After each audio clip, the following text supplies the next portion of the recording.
地球の皆さんこんにちは。ニュージーランドに出てくる地球に住む宇宙人たち、絶対税金払ってない。どうも、月くんです。今日は過去のシリーズに登場していて、ウルトラマントリガーに再登場が確定している怪獣たちの解説をしていこうと思います。メトロン星人と闇の三巨人については過去に動画を出していますので、そちらの方もチェックお願いします。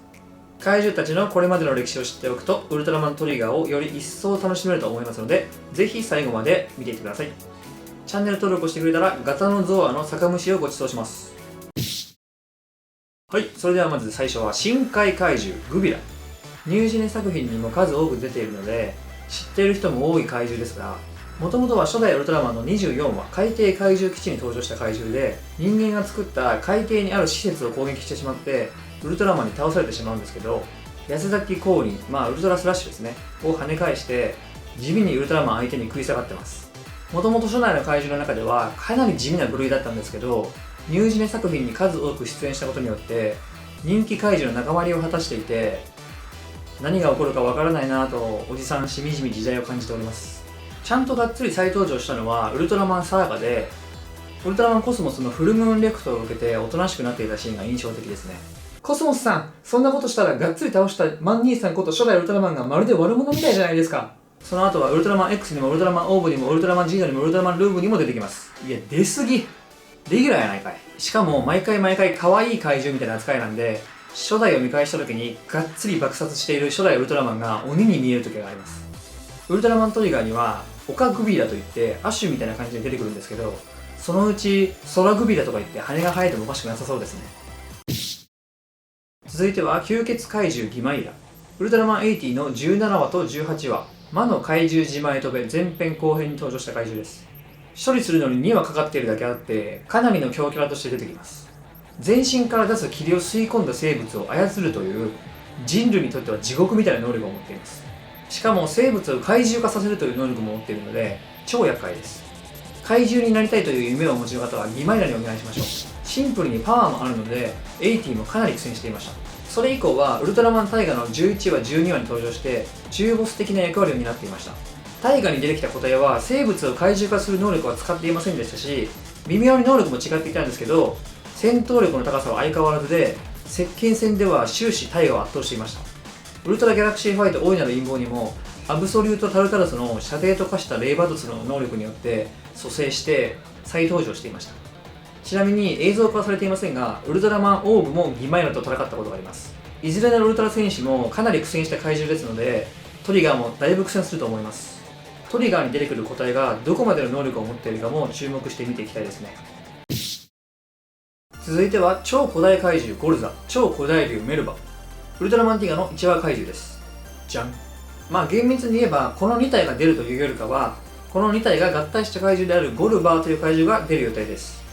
ですのでこちら2体の怪獣を解説していこうと思います。先ほどもお伝えしました通り、ゴルザとメルバはウルトラマンティガの1話怪獣ですので、ウルトラマンティガの舞台となる宇宙であるネオフロンティアスペースの地球に大昔からいた怪獣です。3000万年前からいるので超絶長生きです。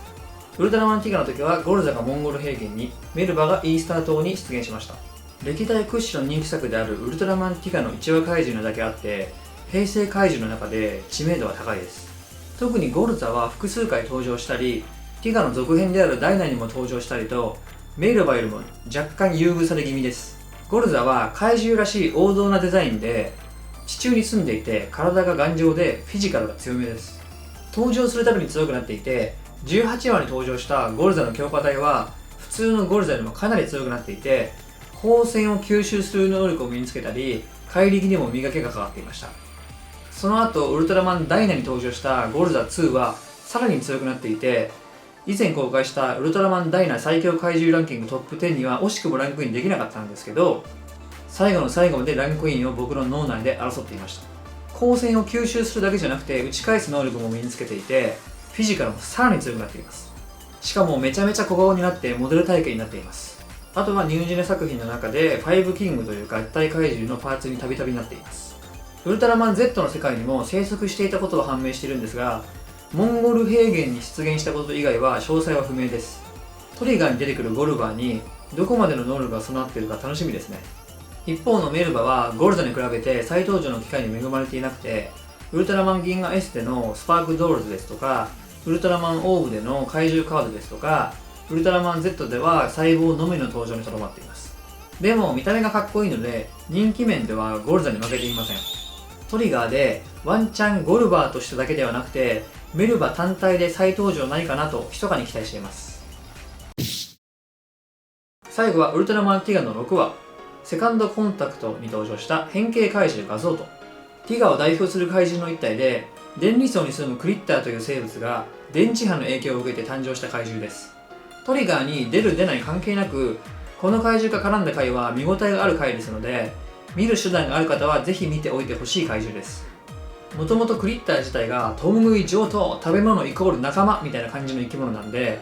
それが怪獣化して凶暴化しているので、人間を含めた全ての生物何でも食べますせ状態なんで超危険生物なんですよ。クリッターと人間は同じ地球に住む仲間、友達やみたいな感じで対話をして説得しようとするんですけど、彼らにとって仲間も食べ物ですのであまり意味をなさないんですよね。人間はクリッターの仲間なんで食べてくださいって言ってるのとまあ同じなんで、それが分かった時の絶望ったらないですよ。でも人間が出す電磁波とかの影響でクリッターが変異してしまったので、言ってしまえば人間が生み出した怪獣なんですよね。